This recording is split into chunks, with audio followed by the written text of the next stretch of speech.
Hello again, this is Margie here, and we're here for our weekly Q&A. The question this week is from Gladys Hernandez, and her question is, can I use red mulch in my herb garden?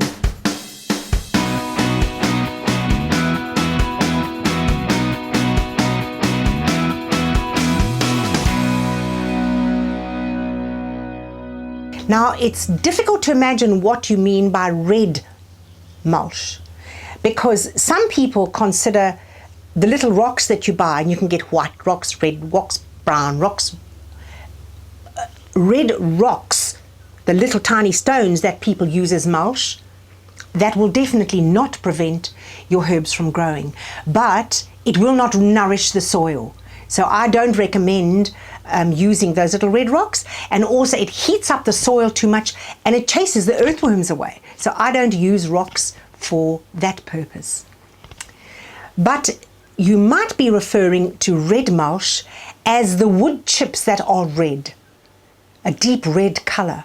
Now, wood chips is a great mulch, and so is bark, but they're low in nitrogen. So if you're using that red mulch, bark mulch, I would highly recommend that you use an organic fertilizer before, either chicken manure or something like that, and then mulch over that, so that you are not depleting the soil of valuable nitrogen. Now, there are many other forms of mulch.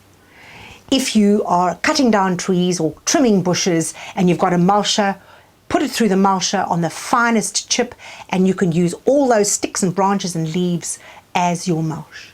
You can also use leaf mold. So scrape up all the leaves as they fall in autumn and make a pile, and it slowly breaks down, and as it's breaking down, at the bottom of the pile is this what we call leaf mold. It usually takes about 9 months, and you've got this rich, beautiful organic mulch. So I use straw and lucerne a lot. This lucerne especially is high in nitrogen. It breaks down slowly. It keeps the soil cool. The earthworms love it.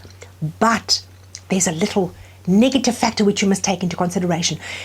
Move the mulch away from the plant stems, because the snails love to hide there. And if they're hiding next to your plant, they're going to eat your plant. If the mulch gets very wet, and lucerne can stay damp for quite some time, if it's touching the stem, your stem could rot, and that's not very nice. So I usually leave a nice bowl around the plants, and then the mulch is everywhere else. Another mistake people make, they don't make the mulch thick enough. So the mulch actually is to protect the soil, keep it cool, but also to stop the weeds. So if your mulch is too thin, the weeds are going to grow through. So you need a good deep mulch, but not onto the plant base. So I hope that was helpful. If there are any questions, please use the section below. And I welcome video questions. So just send me the link and we can use it in our next Q&A session. Have a wonderful day with no weeding.